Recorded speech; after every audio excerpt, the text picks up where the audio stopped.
Grace, pick up the phone! Huh? Adam, what's going on? I'm on the bus right now, so I can't talk. Can you message me? You're on the bus? Not at home? You're out of the house right now? Yeah, I'm on my way home from the gynecologist. It'll be arriving at F Station, the last stop, real soon.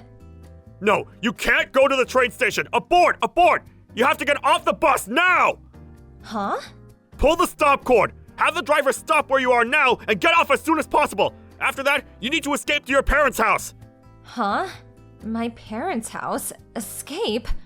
It would take me an hour to get to my parents' place from here. But in any case, it still involves going to F Station.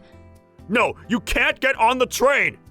But our baby's due this month, and I'm way too pregnant to be driving myself. Get a taxi!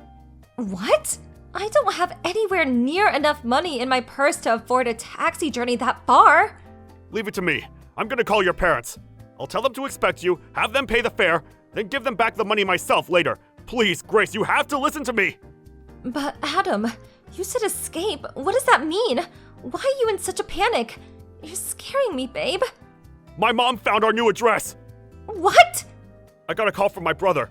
One of our loose-lipped relatives carelessly said more than she should have, and now my mom knows where we live again! I pulled the stop cord and got off the bus early. Good. Now you have to get a taxi! Do not get on the train, whatever you do! And don't go anywhere near the house! It's compromised now! Got it. Hello, Grace. It's been a while. This is Adam's mother, Barbara. Huh? Barbara? That's weird. I could have sworn I blocked you. Uh-huh, so you did. I knew it. I didn't want to believe you'd do such a thing, but no matter how many messages I sent, there is no red mark and not a single reply. You've got some nerve to block your own mother-in-law. Just who do you think you are, young lady? Do you have any idea how much trouble I had to go through to change my number? I had to buy a new phone. Did you forget that me and Adam said we didn't want you in our lives anymore and broke off all contact with you? Of course I didn't. However, I never agreed to it in the first place, which is why I still fully intend to be part of your lives. I see. So I suppose that means what me and your son want is irrelevant then? I'm the one who asked the question here. Oh yes, that reminds me. I heard you're pregnant, is that true? And you're a month out now. Girl or boy? Why would we have any obligation to divulge that kind of personal information to someone we cut out of our lives and broke off all contact with? So you don't want to tell me. That can only mean one thing. It's a girl, isn't it? Excuse me? If it really is a girl, you'll be putting it up for adoption. Adoption? Not only that, you'll also be divorcing that good-for-nothing Adam and marrying my eldest son, Cedric, instead. What? Think about it. It's in your best interest to spend your life with my eldest son, Cedric. He'd give you a far better life than anything my failure of a second son, Adam, could provide you with. But good grief, young lady. Will you make sure you at least produce a boy this time? In any case, my Cedric is brilliant.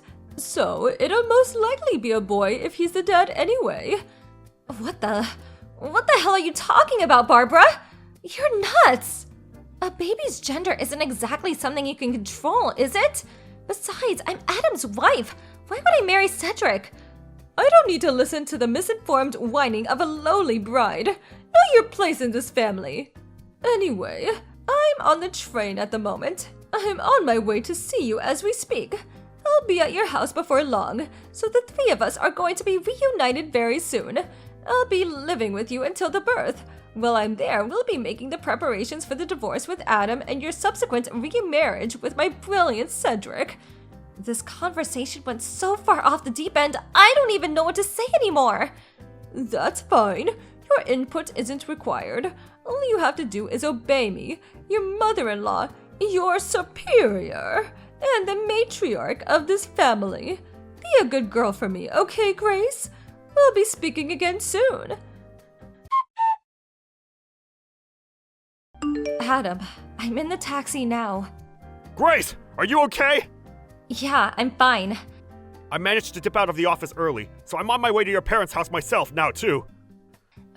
That's good news. Are you driving? I noticed your message as I was slowing down for some traffic lights, so I pulled into a nearby convenience store car park to reply. You didn't run into my mom, did you? You didn't run into my mom, did you? No. But I think it was a seriously close call. Huh? How do you mean? She sent me a bunch of messages just now. Seriously? Didn't you have her blocked? I did, but apparently she bought a new phone and changed her number so she could message me again. She really will stop at nothing. What did she say? Where do I even begin? Well, firstly, she thinks she's living with us until the baby is born. Oh yeah, and she also says I'll be divorcing you and marrying your brother instead. What? That's not even the last of it. She said if the baby's a girl, we have to put her up for adoption. Oh my god, has she lost her mind? I thought having her blocked all these years might make her reflect on her behavior for a change, but if anything, she got worse. I'm so sorry for all this, Grace. To think this is all going on at such an important time, you already have enough on your plate without having this crap to deal with. I'm fine, really. Thanks to your quick thinking, I was able to change course before running into your mother. If not for your message, God knows what kind of mess I'd be in now. I'm just pleased it got to you in time. I really am sorry. It's fine, honey. Thanks for looking out for me. It really means a lot. Grace, I'm not happy with you. Pretending to be out? Seriously? What grown woman behaves like this? Come to the front door and let me in now. I'm well aware this is yours and Adam's apartment. You can't run anymore and you can't hide. Hey, are you listening to me? Let me in. I'm not going anywhere until you let me in. So you may as well just be an adult about this. Come out and face the music. Mom, long time no see. Is that Adam? Please tell me you're not still in front of our apartment. What do you mean? Of course I am. I intend to wait here patiently until Grace lets me in. And believe me, I can be very patient when I need to be. Listen, here's the thing. Grace isn't there. Huh? Come on, Mom. You must have been there, what, over an hour by now? Did it not occur to you that we might be out? Don't talk such nonsense. It's only natural that your wife would wait at home to make the necessary preparations to entertain me, your mother, her superior, and the matriarch of this family. On the occasion of our reunion, no less. Not only that, but I heard she's due to give birth this month. You can't expect me to believe she's going out, gallivanting in the distant lands while 8 months pregnant. No, she's probably in there now trying not to make any noise. The coward! No, she really isn't there, so you're wasting your time. Good grief. I've said it before and I'll say it again.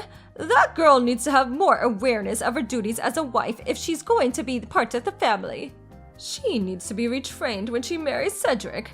We can't have him having to put up with the same slovenly behavior that you do. Yeah, Grace told me all about these weird ideas of yours. The problem is, Cedric has no intention of marrying her. Oh, you do say some moronic things sometimes, Adam. He normally has no interest in women, but he's always so very kind to her. I've never seen him that way with a girl before. That can only mean one thing. He likes her. It's my job as a mother to make the eldest son happy, which means the two of them have to get married. It's the only thing for it. I guess that means my happiness is irrelevant because I'm the second son then? That's a very you thing to say, Mom. I see you haven't changed a bit. One thing you don't seem to be aware of, though, is that it was Cedric who introduced me and Grace in the first place. Huh? It was? She's a longtime friend of Cedric's girlfriend. What? Cedric? Girlfriend? My Cedric had a girlfriend? Has. They're still together. They were childhood sweethearts. They met in high school, so they've been together well over 10 years now. Well, this is the first I've heard of it. That's probably because he didn't tell you. Why not? I'm his mother! Oh, by the way, that reminds me. Cedric isn't at your house anymore. He moved out today. He did what? You have no idea how long he's been biding his time, waiting for the day he could finally escape from your tyrannical clutches. which is why he's been making preparations to move out in secret, waiting for his chance to win his freedom once and for all. He saw how distracted you were by your mission to track down me and Grace, and knew he had to go for it now or never. He made his move the moment I sent him word of Grace making it out safely, and he won't be looking back. Remember how he switched to remote work a little while back? That was all to minimize the amount of ties he had to the local area so as to make Operation Escape the Mad Dictator go as smoothly as possible. And guess what? It looks like it did! Oh my god, this can't be! Cedric's my eldest son! It's his duty to protect this family! And what about when I get old? Who's gonna look after me? Do you expect me to go into a home? It's funny how you say, this family, as if it actually means anything anymore. You're all alone in the world because of the way you treat people, Mom. You no longer have a family. If you want to chase him, chase him. Grace and I won't be telling you where he's going, though. Apparently, my mother-in-law left immediately after that. According to one of the neighbors, she showed up and rang the doorbell for over an hour. While taking her phone out and typing like a woman possessed in between buzzes, her expression becoming increasingly contorted all the while. But then, her expression suddenly turned to one of blank amazement while staring at the screen, after which point she immediately left in a panic. Hopefully she'll get the message and leave us alone now. But just to be on the safe side, we quickly sold the apartment and moved away. Cedric, my stepbrother, finally married his childhood sweetheart girlfriend. Later on, they got some news that his wife would be transferred overseas for work, and Cedric plans on going with her.